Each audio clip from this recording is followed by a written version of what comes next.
Welcome to Pulse. Positive actions, uplifting lives, sparking excellence. This is more than a podcast. It's a movement.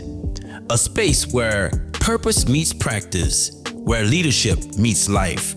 Here, we believe in three things: listen, learn, lead. Because before you can lead anybody, you have to listen. Before you can change anything, you have to learn. And when you've done both, now you're ready to lead. I'm your host, Paul D. Taylor Sr. And here, we don't just talk about success, we talk about how to build it. We don't just highlight problems, we develop solutions. Every episode, we bring you voices that matter, stories that inspire, strategies that work, and principles that transform lives. Because at the end of the day, it's not about where you started, it's about how you move forward. So lean in, listen, learn, lead. Get ready to take your pulse. Let's grow. Today on Pulse, we're joined by Representative Ken Brass, a public servant who has spent years advocating for education, families, and communities right here in our region. So we're going to talk about leadership, responsibility, and what it really means to serve. So this is a very special guest of mine. I've been knowing Representative Brass since the first day of school, the literal first day of school, kindergarten in Ms. Roussel's class. Yes, sir. Yes, sir. And so we've been schoolmates, classmates. We grew up together. And just a pleasure to have you today. Thank you for having me here. It's a blessing, a privilege. Yes, sir. So we like to start off with what we call taking your pulse. So it's an icebreaker with 3 questions that we'll ask our guests. And you could just shoot from the hip. First question is, what motivates you to serve even when the work is hard? I guess to my point, as you know, growing up, my family was involved in community service, making a difference in the lives of not only our youth, but our adults, our senior citizens. So as I continued to matriculate through high school and college, that was always a goal of mine, to be community-oriented and to be in a position to where I could help people and make a difference in our community. Some of the work that we've been doing recently throughout my political career is continuing to advance our educational components. Our workforce development is going to be huge now, in addition to expanding our infrastructure. So in essence, making it as easy for people as possible to be successful to the point where they can live and raise a family here, in addition to working here, right here in Red Parish in Louisiana. Now that's interesting because I remember you in school. Ken was a quiet dude. He was a quiet kid, and in class he wasn't a talker. He just we all played bitty basketball together, played junior high basketball together. I went football, you went basketball in high school, but you were a real quiet person in school. So what was going on in your mind back then? Were you thinking about going into community service there? Because I know Coach Brass, your dad, he was big with helping out with, actually running bitty basketball, for all of the kids in the neighborhood. Y'all always had every kid in the neighborhood playing basketball in your driveway. So, did you see back then, getting into politics or getting into policy, government at the time? Yeah. It's funny because I think about that all the time. I just recently had a conversation with an individual at work that I had no ambition of getting into politics, even running for public office. When I had the opportunity to graduate from Southern electrical engineering in 1999, 2000, I was able to move back home. I was able to work at BSF in Gonzales while the same family living at home. And at that same time, a position came open with the board of aldermen for the town of Lutcher. So I was encouraged with some people that was still living in Lutcher to run. I think because of my age that I kind of have some new ideas, some new energy. So I just kind of took a leap out on faith. I prayed about it.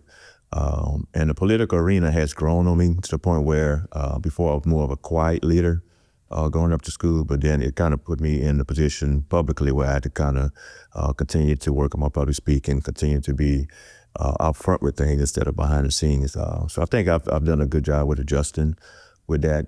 At the time, I still kind of lean back where I want other people to lead, and just I want to be in a supportive role. But for the most part, it just came out of I guess God's wanted me to be in this position right now, to be in a position to where I can relate to both all individuals, all races, to at the point where we can make a difference and bring some resources back here to the rural parishes. Okay, good. So our second rapid fire question for checking your pulse. When pressure comes with the position, what keeps you grounded? I think my constituents do. At the end of the day, especially when we're in session, each vote I always take into consideration is that whether I vote yea or nay or however I vote, that I'm going to upset some people and some people are going to like the decision. But I'm able to lay my head to bed every night and feel comfortable with myself, because at the end of the day, I feel and I know that all the votes, all the resources, all the different things that I do for my community is for my community. So that's kind of the biggest thing, that when you're in leadership, you're going to get calls and asks and wants from all different directions, but you just have to stay grounded, and just realize that at the end of the day, the people are who elected there and who ultimately want you to represent them or have their best interests at heart. So, okay, as a state rep, you have a full-time job and you also have a full-time job. Like being a state rep is like 24/7. Yeah, kind of, sort of. So, like say, as you mentioned, I'm still electrical engineer at BSF, and part-time, I guess, is the state rep position. So it kind of get challenging as far as timing, doing the session, which is ultimately like 3 or 4 months out of the year. Like this year, we go in at March 9th and it wraps up on June 1st. So doing those 3 or 4 months period is kind of not challenge, but just kind of going back and forth, have to do, particularly through the schedules, making sure I get everything I need to do at work while at the same time going to community meetings and on the floor. But outside of the session, I try to schedule most of my events, meetings in the evening time on weekends, just so I continue to represent my constituents. But it's working out well. You know, I enjoy both. Like I said, I went to Southern in electrical engineering, so I was fortunate enough to stay close to home, have a career in my line of discipline as far as what my degree was in, but at the same time, being allowed the opportunity and the privilege to serve my people here in the rural parish in Louisiana. Cool. All right, last question for our icebreaker. What kind of legacy do you hope your public service leaves behind? I just hope that when I'm not here and people ask the question about Ken Brass, that they would, no matter what the relationship, that they would say that I made a difference. At the end of the day, I work on programs now that's not, but they just don't live for today or tomorrow. That the programs that I try to implement, the infrastructure that I'm trying to build here, that 20, 30, 40 years from now, our kids, our grandkids, our great-great-grandkids will have the opportunity to benefit from these programs. One of my biggest things now, that with all the industry that's coming here to Ascension, St. James, and St. John, and everywhere parishes, is to develop a robust workforce development program. What I mean by robust is continue to invest in, we call it from cradle to career. So where we invest in our early childhood from 6 months rather, all the way through high school, enforcing dual enrollment, after school tutorial program, so that we educate our kids starting from the time they come to this earth to the time they graduate, to where they could be fully prepared, whether they want to go to a Southern LSU or River Parish Community College, or go make a good living working directly in industry. So those are some type of things that I'm dedicated to, committed to, that the program we implement now, that you'll see 20, 30, 40 years from now, to where the next generation and generations to come can benefit from what we're doing on today. Yeah, I think, as an educator, early childhood, I think, is essential. Is the key, because, those formative years when the child is,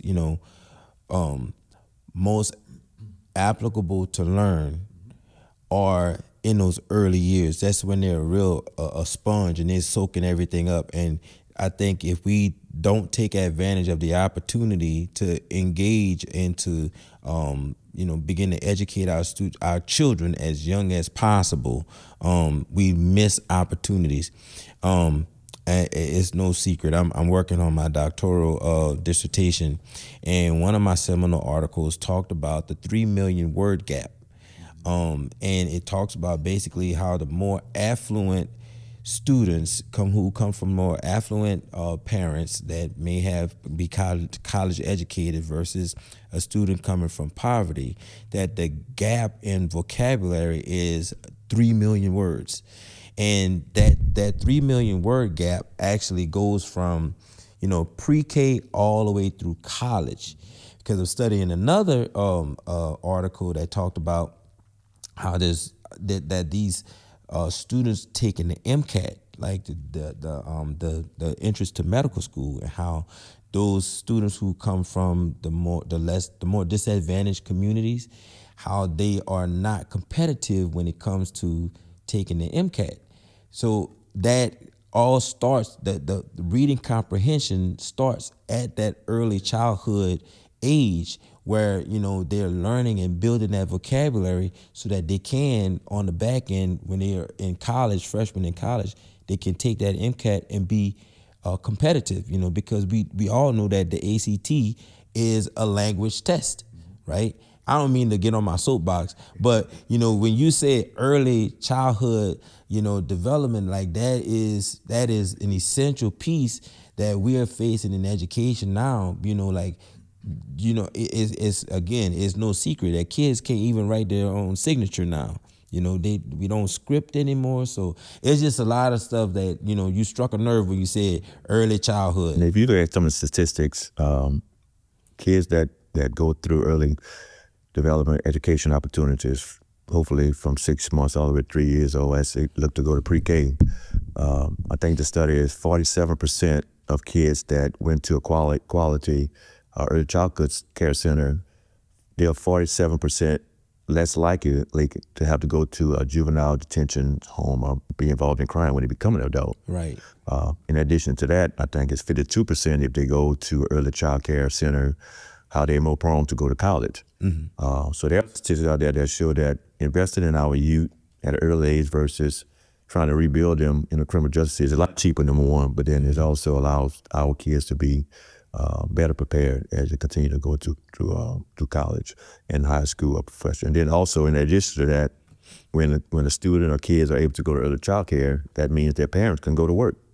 So there are some economy that's an impact on the economy that if a child goes to early child care, then the parents can go to work, they can be successful. Then it just helps the home to be more successful, and to ultimately allow that kid to grow up and to live a great life, a good life. One of our neighbors growing up who lived on the corner, Miss Genevieve Henderson. Mm-hmm. In fact, I had an opportunity to talk to her over the weekend, so yeah. Yeah, she was like the director of Head Start when I was working at St. James Parish Department of Human Resources. We had a program through Head Start called Full Day, Full Year. And it's exactly what you just mentioned. Full day, full year. Basically, the kids went to school at 6 o'clock in the morning. Your parents dropped you off on their way to work, and they didn't get out until 6 o'clock in the evening. As a matter of fact, they would run. They would actually bring in retired educators to come in and do math and reading and art with the students. And, I'm talking Head Start kids. And my son, my middle child, Joshua, we always joke, I thought something was wrong with him because he kind of was like you. He was real quiet as a kid. He didn't say a lot. And so when we went to the Head Start program, they had a program that night. It was at the West Bank Center, and they were going to feature what the kids had been learning. And man, those kids reared their heads back and started bellowing out the preamble to the Constitution and did not miss a word. And I was looking at my son Joshua like, oh my goodness, this boy can speak. And not only is he speaking, he's shouting out the preamble to the Constitution.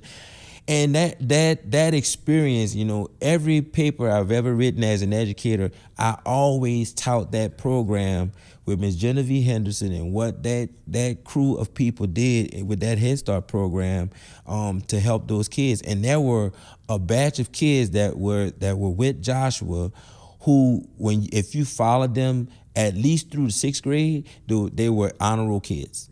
They were all honor roll kids. Yeah, and it early child care, helps, and its stats show this is that kids who went through early child care, they're doing well on the LEAP test in 3rd grade, and you can trend it from the LEAP test all the way up to all the different tests that they have to take between 3rd grade and to passing that. Kids that participate or involved in early child care, the success rate of them doing well throughout their academic careers are a lot greater versus individual or students that did not.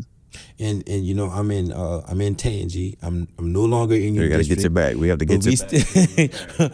But our superintendent recently, in one of our meetings, she talked about that there's an investment that we're doing now for early childhood, and I'm wondering now if I'm connecting those dots that this is what's coming down the pike with what you're talking about with early childhood. So we have invested as a state legislature probably the greatest over the last 4 years that any other state legislature has in Louisiana has invested into early child care, whether it's going directly to the seats for the kids or even supportive with renovations to the actual studios.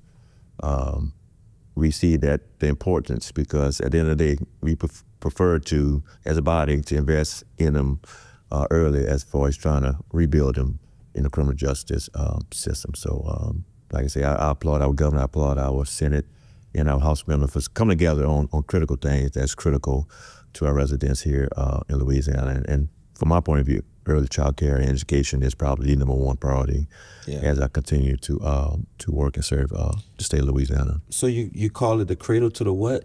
From cradle to career. Cradle to career, yeah, so cradle to career. That's the new saying that we're going to coin. For District 58, yeah. So right we invested in early PAULSE child care, Podcast. we invested in K through 12, and then we also making a huge investment in higher ed. Wow. So our motto is from cradle to career, to when a kid goes to early child care, we can track them for the next 20, 25 years, and that we can easily say that they have grown and then they're actually having a great career. Yeah. Okay. So early childhood, that would be our kindergarten years. We talked about kindergarten.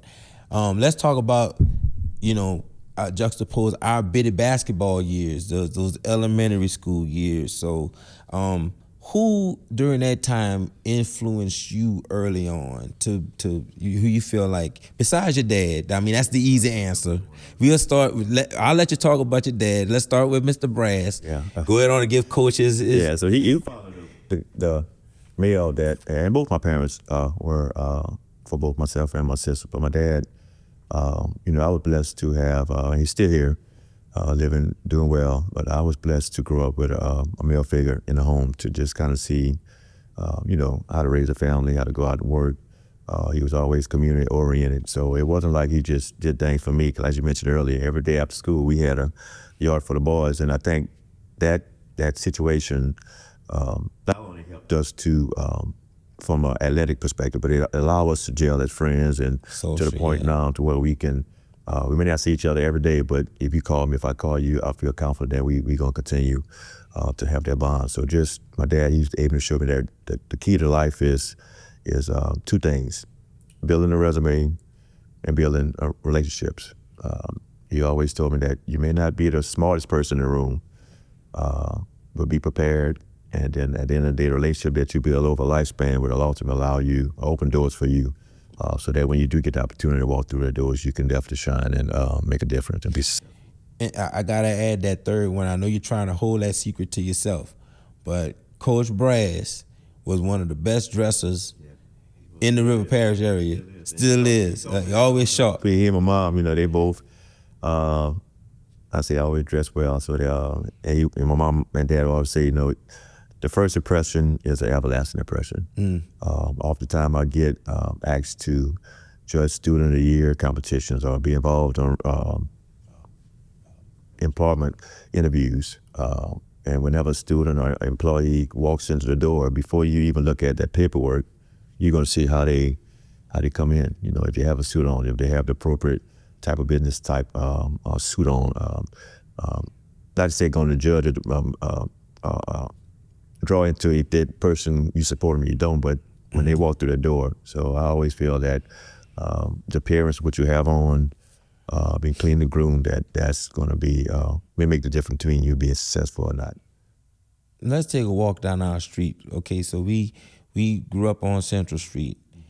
All right, now if we start from Main Street and walk down Central Street, you just look at the homes.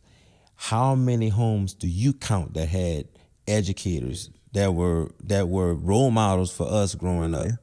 Yeah, I mean, every home. I mean, and I think that closeness from a community perspective impacted my life, impacted your life, impacted your son's life, to the point where our parents felt comfortable with me going by your parents' home, and vice versa, or even down the street, because it was like we each was our brothers and sisters keepers. If somebody had a bad day, then somebody was able to pick them up. I think that that relationship, not only down the street, but in Lutcher, Gramercy, St. James Parish as a whole, that allowed us to be the people that we are.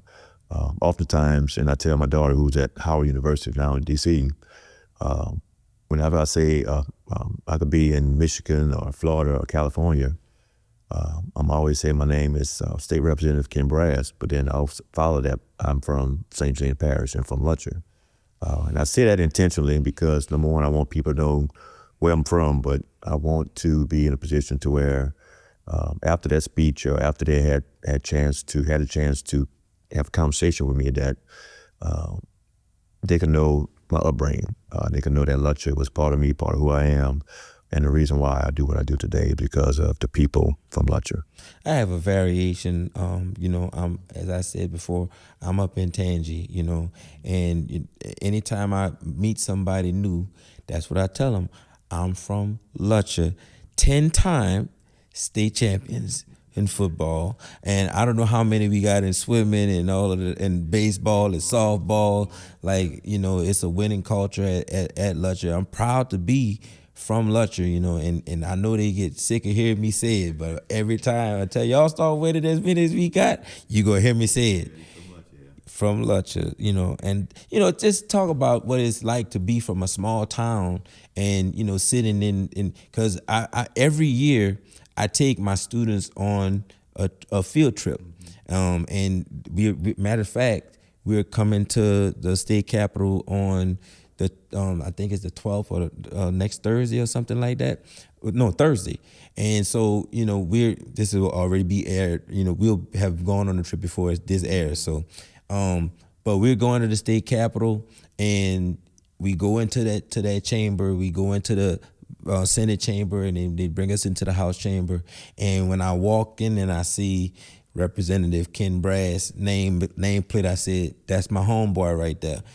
Me and this man went to school together. So, what is it like with you sitting in that beautiful chamber, ceiling made of sugar cane, the history that's there. And if anybody has never been to visit the state capitol, they should set up a tour and go in and check it out. It's just an amazing spectacle to see. But what is it like sitting in that seat? It's a great feeling. Oftentimes when I talk with our youth, whether it's on elementary level or high school, the message that I try to instill in them, especially when I'm talking here around our area or in some other rural area like a Downsville or St. John, is small town, big dreams.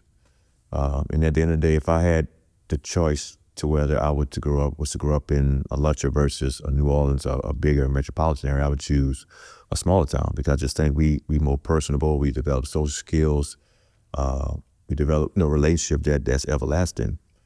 Even outside of Lutcher, I wouldn't change my experience at Southern or HBCU for nothing in the world, because I think that allowed me to continue to grow as a man, as a person, because of relationship, because of that small town atmosphere on campus with my professor. So at the end of the day, I think those type of relationships help to build and to groom young boys to become men and young girls to become women, as it's called, because of those hands-on relationships that was built strategically in smaller communities, in smaller settings. Okay. Yeah, but and just kind of mention about the Capitol. I think the very first time that I got sworn in was 2018, and I got emotional when we got sworn in, and then I went to my desk.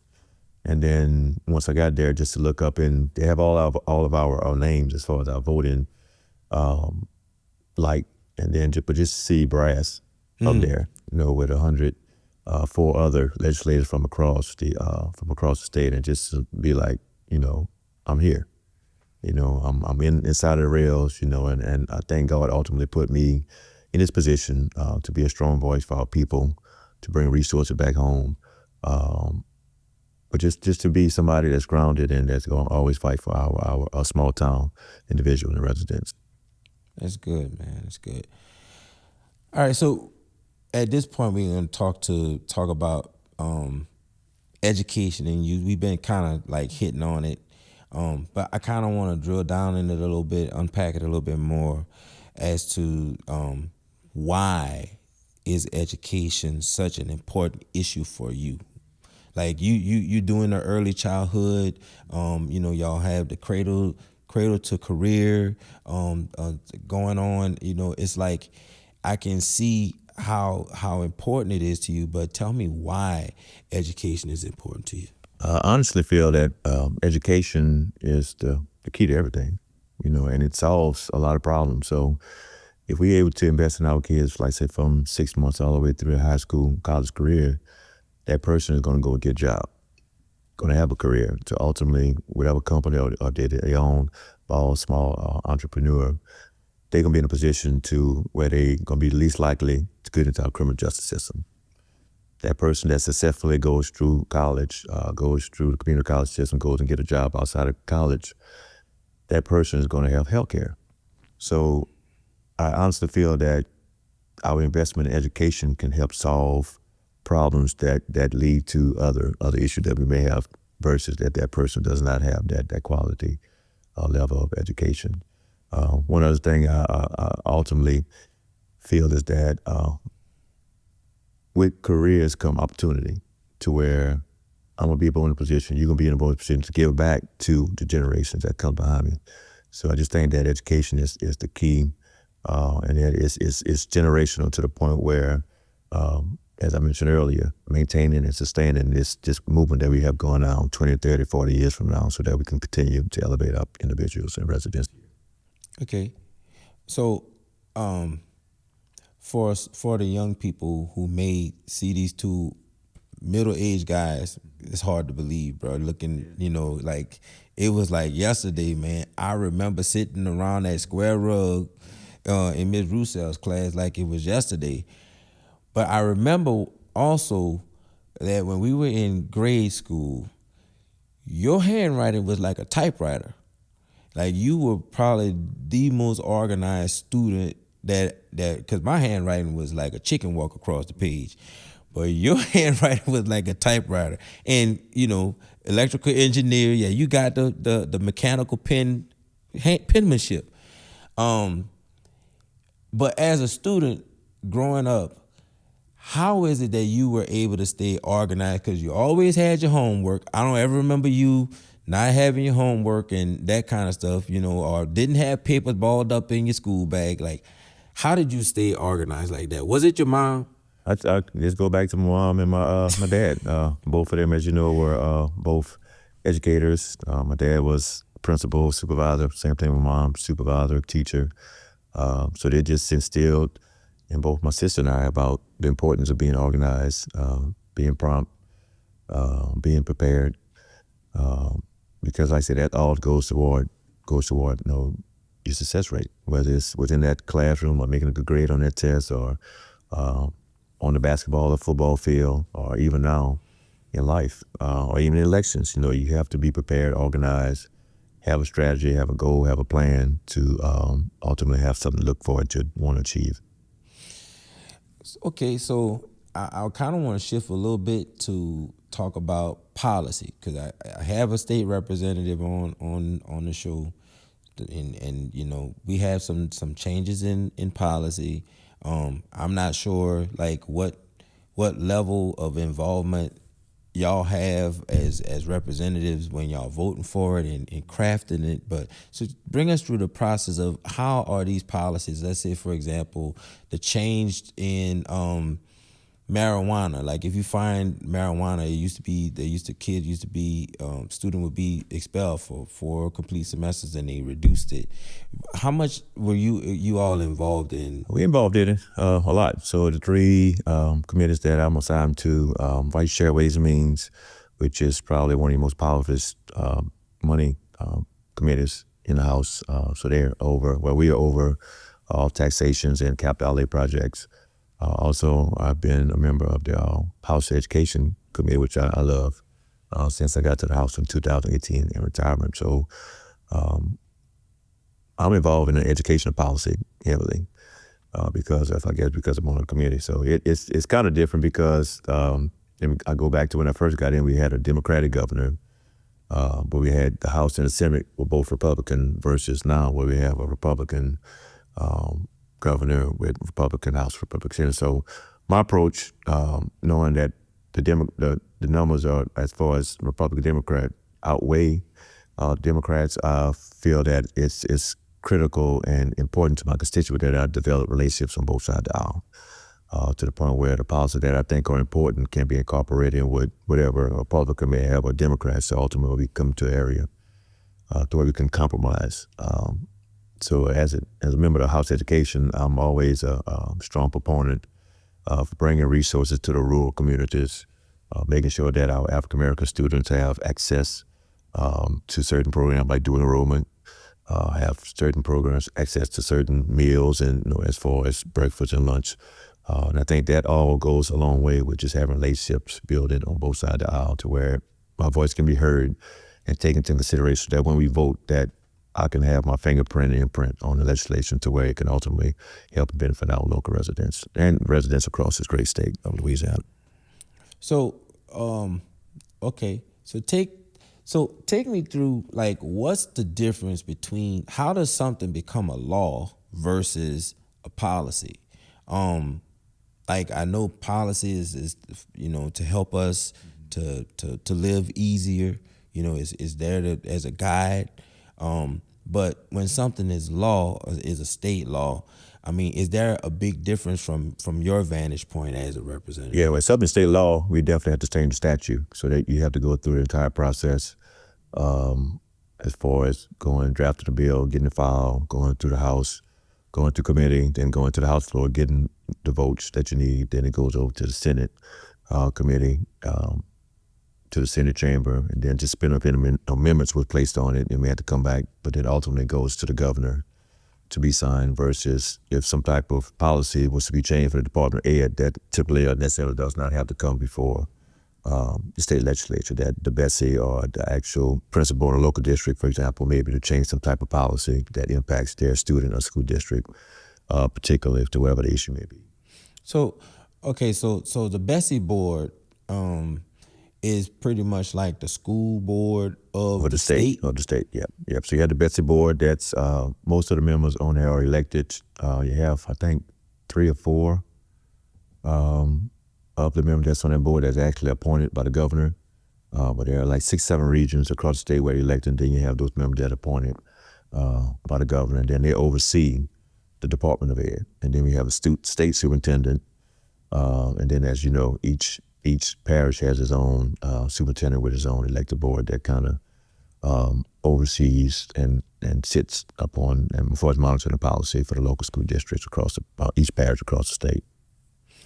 So what misconceptions do you think exist about education and legislation?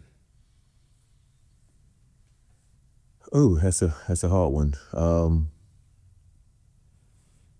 Like I just think we all come together. I know everybody has their own. I'm definitely a true strong proponent of the public school system. I know we both went through that, so I think that we need to continue to invest even more into the kids. But at the end of the day, I do realize, and I represent kids in my district, house district, that many parents prefer choice and prefer to send the kids to a charter school. So as a state legislator, I always try to represent all angles, all aspects of parents to where I feel that each child is given a fair opportunity, resources are put to all the schools so that in they could be successful.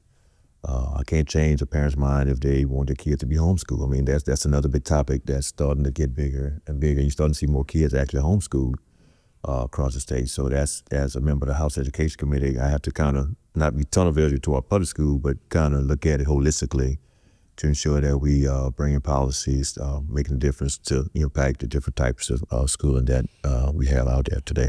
Let's unpack the homeschool thing a little bit.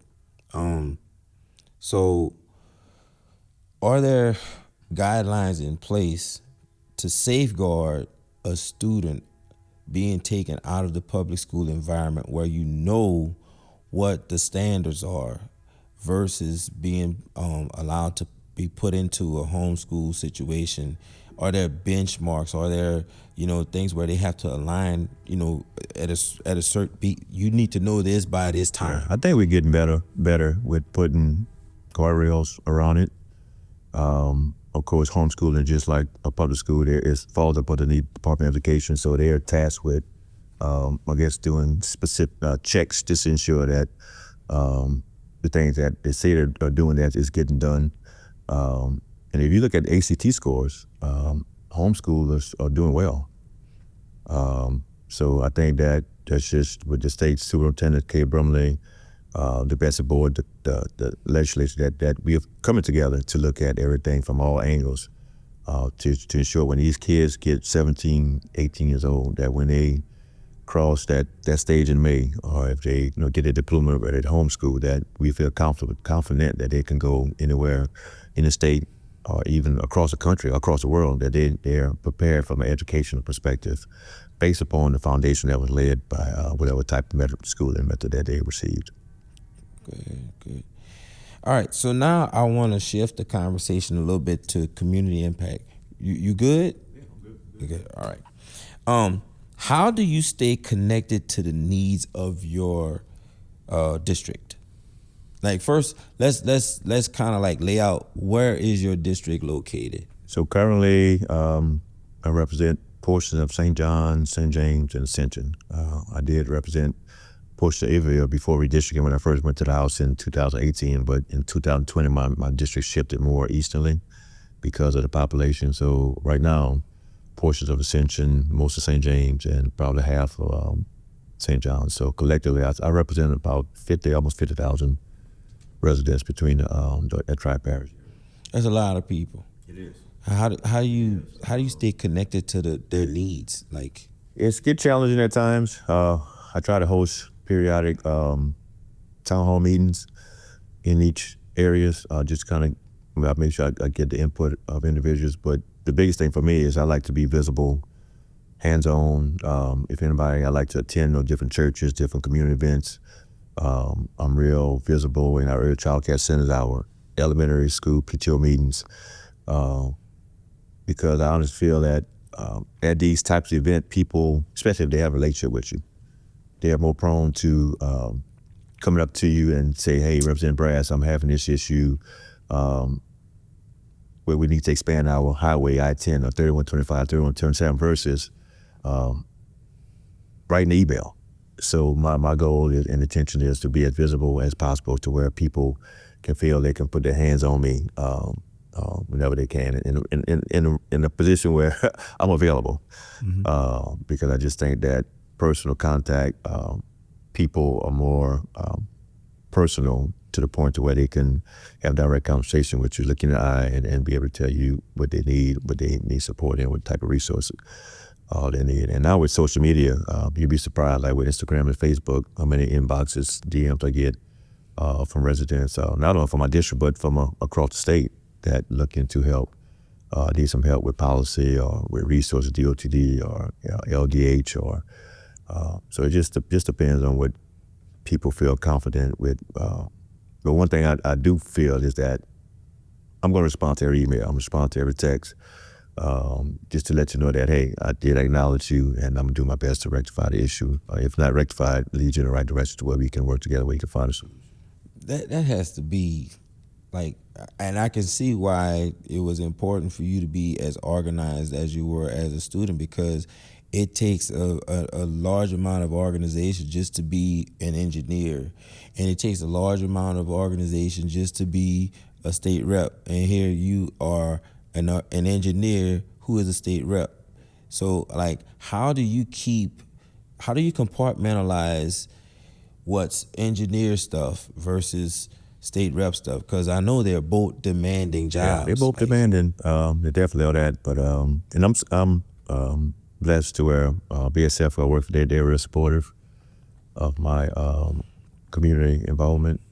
But one thing I did mention before, with just kind of always knowing the pulse of the community, is about developing a base within each community. So like I say, I think I have a strong, that's probably one of the things I think has been one of the reasons why I've been successful in politics, is that I know I can't do everything. I can't be everywhere all the time, that I need to have a strong team to where I can have some folks in Dollarville, some folks in Lutcher, some folks in Reserve, Garyville, Edgar, Wallace, to the point where if I'm not there, they're kind of like my ears and eyes to say, hey, we need to do something here, we need to do something there, to where ultimately I can kind of bring some resources. But it's just about like organization, developing their team, having yourself available, and just being open to people, enlightening you, educating you on what needs to be done in certain communities.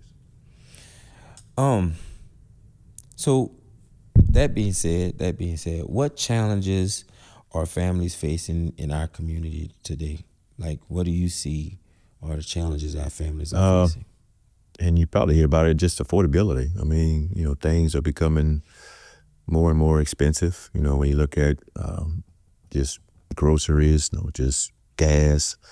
So I think just families just having the financial stability to make sure to provide for their family, for the kids, it's a thing that I always take into consideration. One of my biggest things that I'm going to continue to do and do a deeper dive into over the next couple of years is continue to secure additional resources that can go toward healthcare.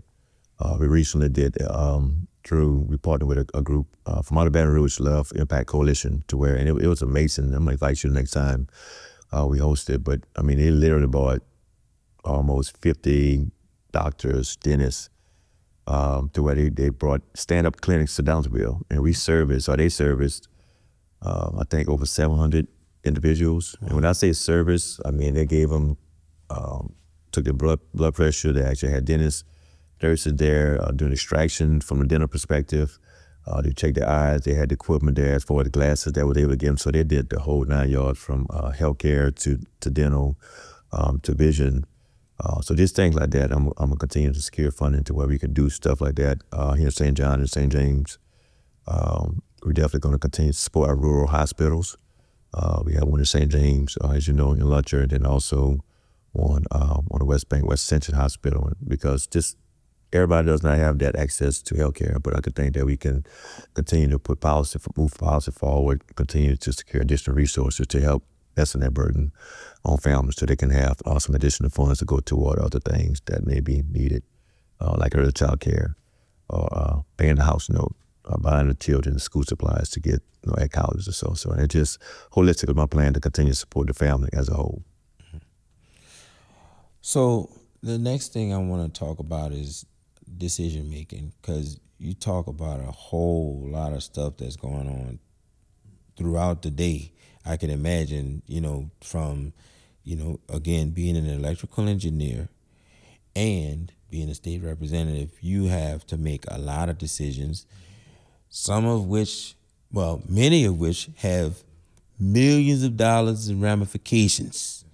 Like it could go good $1 million, it could go bad $1 million. So how do you approach tough or controversial decisions? Just doing your homework, being prepared. This man said, "Do your homework." Yeah, he always did homework. Doing your homework, being prepared. And like I say, I honestly, I don't lose any sleep at night because of a vote that I've taken earlier that day. Because I think that once you're prepared, you know how it's going to impact your constituency. That's all you can do. Like I said, decisions that you make, they won't be liked by everybody. But at the same time, people that may not like it, if you have some information to the point where you could be like, hey, I made a decision, a vote based upon this data statistic or because of previous things that in some situation, the outcomes that I think people that may not agree with your decision, they at least respect it and respect you for being 10 toes down, I like to use, because of you've done your homework and was prepared for whatever the issue may be. Yeah, that's a you know, it's good when you do your homework. I learned that after school when I went to college. I didn't do homework too much when we were in school, but I left that for you. But you know, in college, you feel so much better when you're prepared to go to class. And I was a grown man when I figured that out. You know, I'm not gonna tell you what my GPA was when I first went to college. You were way past finished college by the time I even started going back. But I went to trade school. I do have a trade school degree in as an electrician, and I have a undergrad in English literature, and a master's in Masters of Arts in teaching. I'm working on a doctorate of ed. But I didn't get all of that because, you know, I knew how to do homework in the beginning. Like doing your homework, I think we might need to talk a little bit about that because, you know, it was important in making decisions. You have to have that preparation, like where you actually sit down and figure things out. You may not come out with the answer, but you can make your decision from a place of understanding and knowledge before you get to that place where you have to make the decision. Yeah, and it could get challenging on the House floor. So like, whenever you build the legislation on the floor, you have 104 other members that you don't know what angle they're gonna come as far as line of questioning. So as far as being prepared, and like I mentioned, I always say, do your homework. You have to be positioned where you're sitting at the middle of that floor that you can answer questions. And that's always going back to being prepared. So I just think that's the key to it. Or even at BSF, you know, before we make a decision with some type of design work or project work, we're going to do our due diligence to know what we need to do or how we need to build or construct something. So I just think being prepared is the key. It's the key to whatever you do in life, or whatever your age at or whatever stage in life that you're at. I know it's always going to be a precedent, a priority for me to be prepared to whatever door I decide to go through. That's good. That's good. That's wisdom. So in making decisions, a lot of times, well, you're part of the legislative branch of government, so you have to be collaborative, and it's a collaborative job by nature. So how important is collaboration in today's political climate? You talked about how, you know, you have a Republican governor, you have a Republican House, you have a Republican Senate. How important is collaboration in today's climate? It's key. From my perspective, it's the number one reason why I think I'm successful as a legislator in today's climate at the Capitol. Like I said, I have a good working relationship with the governor. You know, I don't agree with a lot of his policies, but at the same time, I think I'll be doing a disservice to my constituents if I just went up there to the Capitol and just be anti-governor. If you walk to my district now, you're probably going to see almost $900 million worth of construction going on, you know, from 3127 in Battery, 3127 in St. John to Highway 61 in St. John and St. James, Highway 30. We just completed a $50 million project, Highway 70 going toward the Sunshine Bridge. So that type of investment in the Democratic district is not a coincidence. That's the tribute to hard work and relationship with me, having a relationship with the governor, me having a relationship with the Speaker of the House, me having a relationship with the President of the Senate, to where I always say I'm in politics, but I'm not political. To the point where I can have some good conversation, be like, hey, my district needs this. Infrastructure needs to be expanded in my district because of the influx of people that's coming here, because of the Hyundais, because of CF expansion, because of the Lindays that's coming here. And they're going to look at me at face value and be like, hey, we need to follow Representative Kim Brass and provide resources here for constituents. So That's just my approach. If the table would turn in a Democratic takeover one day, hopefully we can. May have to shift gears as far as the narrative, but from now on, I just feel that I've been successful with getting funding secured, legislation passed in the Democratic and Republican House, Senate, Republican governor because of relationships and the bonds that I've built since I've been in the House since 2018. Do you feel that, having that, the one side represented in all three branches, that it puts like it's kind of taxing our constituents, it's taxing like the way that policy is shaped in a negative? Is the pendulum swinging too far in one direction, and what can we do to balance that out? I think to a point it is, and then the point it's not. I often say you have about 100% of people, you have 20% that's for right, 20% that's for left. That 6% in the middle, it may be half and half Democrat, but I think that 6% in the middle, we agree more than we disagree. Oftentimes you may look at the news and see where you're going to see Democrats and Republicans differ on votes, maybe DEI or abortion. You're going to see that on the news, CNN or even on local news as far as Democrat split, but probably 90% of the other votes, when we light up the board, it's 105 to 0, 100 to 5. So, and that's the story that the media does not portray or does not show our constituency, is that I think that at the Capitol, even from the legislators to the governor, even to holistically residents across the state, is that I think we have more in common than we don't have in common. And as we continue to build bonds, build relationships, you and I won't agree on everything, but I think that because of the relationship that we have, we can sit down as two men, two adults, and talk and come to a compromise to where whatever the issue may be, we can ultimately, make a difference to who we may impact. Yeah, Socrates says, question everything. The most, I was working for this faith-based organization, and I was tasked with picking up these two professors from these prestigious universities. One was from Yale, the other was from Columbia. I had these two gentlemen in the backseat of my black Tahoe at the time, and I was bringing them from the airport to this focus group that we were putting on. It had to do with child support and because the program that I was running was a fatherhood initiative program. But it was the most intriguing conversation that I've ever been a part of. And I just sat there and listened. I was 26, 27 years old, so I was a young cat sitting in that vehicle listening at these two professors. Both of them were doctors, one from Yale, one from Columbia. And I would say 97% of that conversation was questions.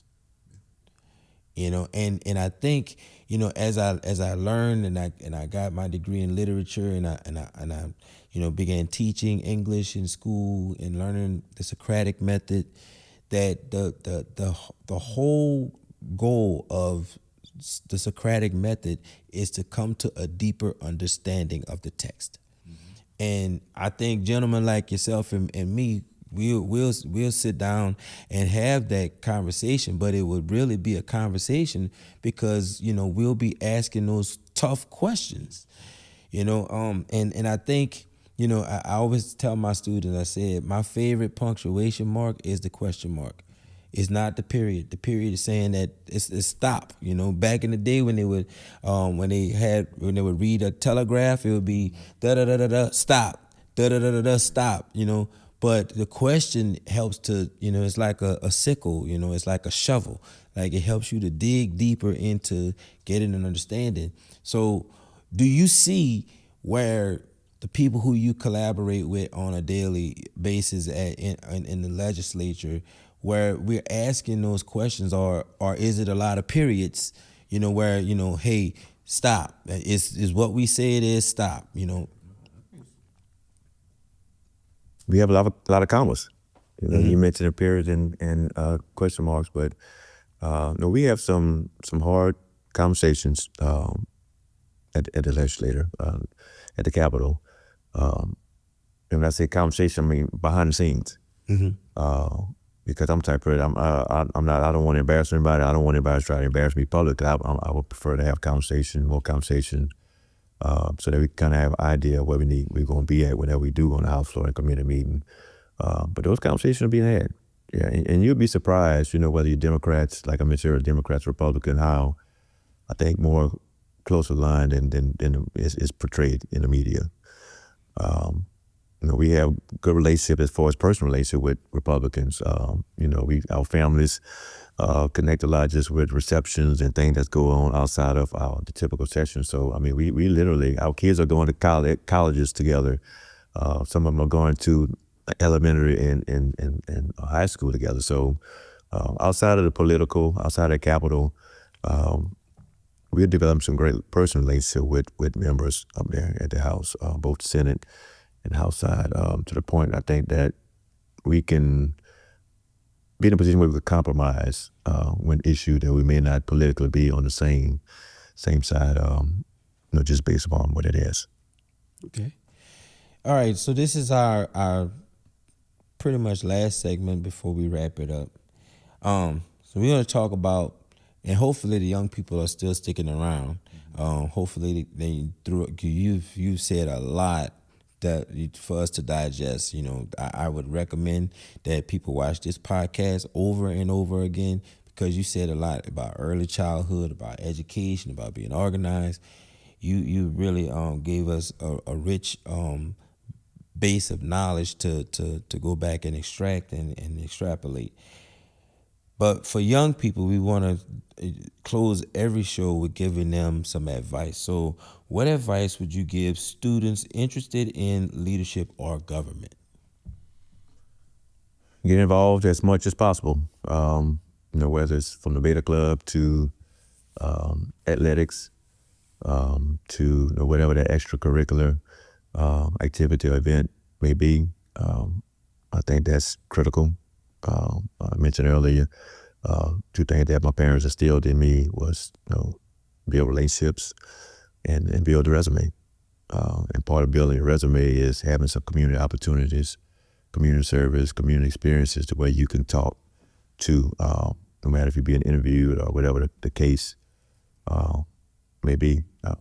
If I had another thing would love to encourage young students to do now, even outside of the community service deal, is to utilize your high school days, almost look at it like a college, or in a sense. We're implementing different things now to where a kid can graduate with numerous amounts of credentials, to where they can go weld or build scaffold, or having an associate's degree, or even having some college courses, credits, to the point where when you go to college, that you can ultimately save your parents some money. Instead of staying in college 4 years, you may only have to stay 2.5 or 3 years. So I think ultimately that helps.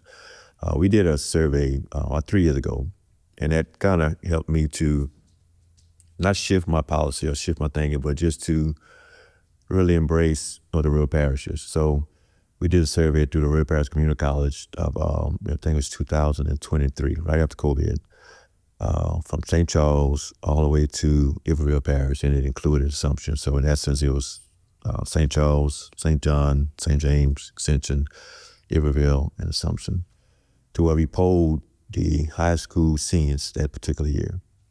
And it was kind of an eye-opener to me that over 65% of that graduating class in 2023, 65% of those kids were either going to a community college or going to work directly into an industrial facility. So you only had 35% of the kids going to Southern, LSU, McNeese, UL, Southeastern.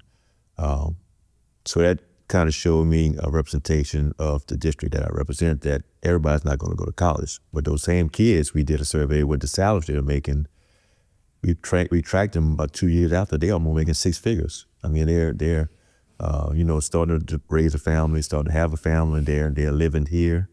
So we just have to be diverse with the amount of resources, academic, education opportunities to where we are servicing all our kids. So if I had one thing to advise to any 9, 10, 11, even 6, 7, 8 graders is identify your track early in high school, middle school, and then do a deep dive, get into the weeds as far as obtaining all the credentials, doing enrollment credit that you can, because I just think it's going to help you once you walk across that stage or whatever graduating year. Yeah, because I think people, when they hear the term dual enrollment, they think that, this is for the smart kids, this is for the kids going to college. But there are also dual enrollment credit for kids going to technical training in the Jump Start program. There are numerous, like you said, numerous credentials. There are students, when I was at East St. John High School, go Wildcats, Miss Avis Lightfoot, she's going to be on a podcast at a later time, but she certifies students in a culinary certificate. And there are students who are rivaling what their teachers who are currently teaching them salary-wise. Like, because they got a particular certification, they'll go into a restaurant and they'll make almost 60% more than what a regular person who does not have that certification have. Yep. And then we talked about earlier, as a state legislator, how can policy impact or have a direct impact on our residents? So two bills I'm going to bring this upcoming session pertaining to workforce. One being, because of the amount of kids that we have going to community college, the amount of kids that we now have enrolled in dual enrollment, the issue, or one problem that we're having is the lack of instructors. So one of the policies in legislation I'm going to file is to see how we can incentivize for a Shell, for a BSF, for a CF industry, for a Kyler, for a LSR. How can we incentivize, implement some type of incentive for those industrial plants or companies to where they can loan their employee to come and teach that welding class, to teach that pipe fitting class, to teach that millwright class. And at the end of the day, if that happens, the company is going to get incentive. But then secondly, that person, most students, going to be able to get into the workforce. And then thirdly, you save money for the community college. They don't have to provide for salary or insurance benefits. So that's going to be one policy-driven initiative I'm going to file. And then the second one is, we're doing enrollment numbers increasing amongst 11 to 12 graders in our area and across the state, is develop policies that allow for to make it easier for a kid to go work in an industrial plant, industrial facility, or even in a healthcare facility. There's some issues now with insurance because of age 16, 17 year old, where that a company may not be as open to allow an internship for a dual enrollment student in a high school. But we're going to work with all agencies to see how we can incorporate some insurance stability to where these plants can allow more internship opportunity. And it also goes back to preparing a student and allowing them and helping them to build their relationship and to build that cradle to career. Cradle to career. So, okay. I guess the last question that I want to ask, what habits, once we get them, get these students in line to where they want to go, what habits help you succeed? Always having a positive attitude. I think that's critical with being an effective leader. Because at the end of the day, things not going to always go right. At the end of the day, things won't always go as you planned it or anticipated when you did your homework. You're always going to have some obstacles and hurdles. But as I talk to students and youth across my district and across the state, if I had one trait, is to always have that positive attitude. And I think that's going to always allow you to stay focused and to adjust if need be, to always get you back on the right train of thought to where you can ultimately be able to achieve the goal. Okay. That's big.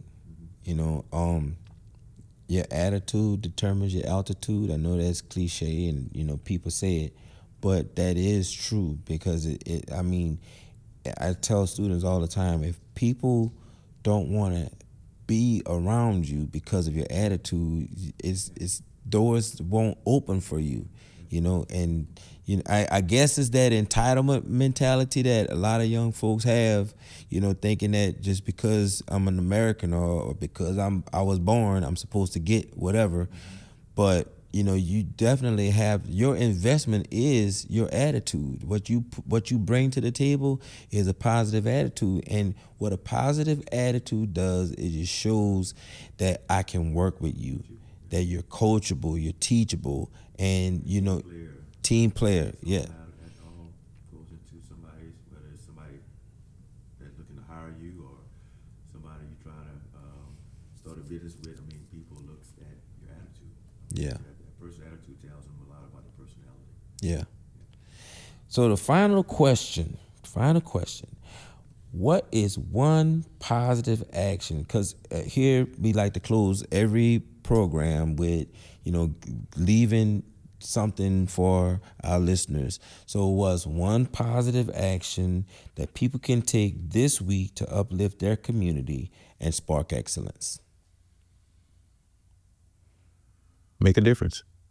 You know, whether it's on your job, whether it's in your community, whether it's at church, whether it's you just having a simple conversation with an old classmate. You know, always look to make a difference, and always look to have a positive impact in a person's life, because you never know, especially these days with mental health being such an issue. I don't know what type of situation or what transpired earlier today in your world, and vice versa. So just, hey, how you doing? What's up, classmate? Or even a handshake or a smile, or just a text. You know, that may be the one thing that you needed to hear, just to kind of reel you back in, and the way you can continue to have that positive attitude. But that would be my one thing. Just always look to make a difference at whatever you're doing, and just to have a positive impact on whatever you put your hands on. Yeah, and I'll add to that, you know, in order to make a difference, you can't be afraid to be different. You gotta be different if you know, and listen, we all have our differences, but if we learn, like you said, we have more in common than we have different, but the differences, if we learn to respect them, respect the person's differences, and again, like you mentioned it, just getting to know and building those relationships and knowing where these differences come from, you know, and being in Ponchatoula, at Ponchatoula High School, I've encountered last names that I never heard before. I never heard these last names before, and you know, but just getting to know the people who are attached to those names and those faces, and to see that at the end of the day, regardless of what they look like or where they come from, you know, everybody is just a pilgrim passing through this land who's trying to make a difference on their way to their homeland. Yeah, man. So State Representative Ken Brass, man, I appreciate you coming on the show. Definitely positive actions, uplifting lives. You're doing all of those things and sparking excellence. Thank you for coming. Thank you. Yes, sir. Well, that's it for our show. We thank you for watching. We thank you for listening. Just tune in for more from the PAULSE Podcast. I'm your host, Paul D. Taylor Sr. This is Pulse.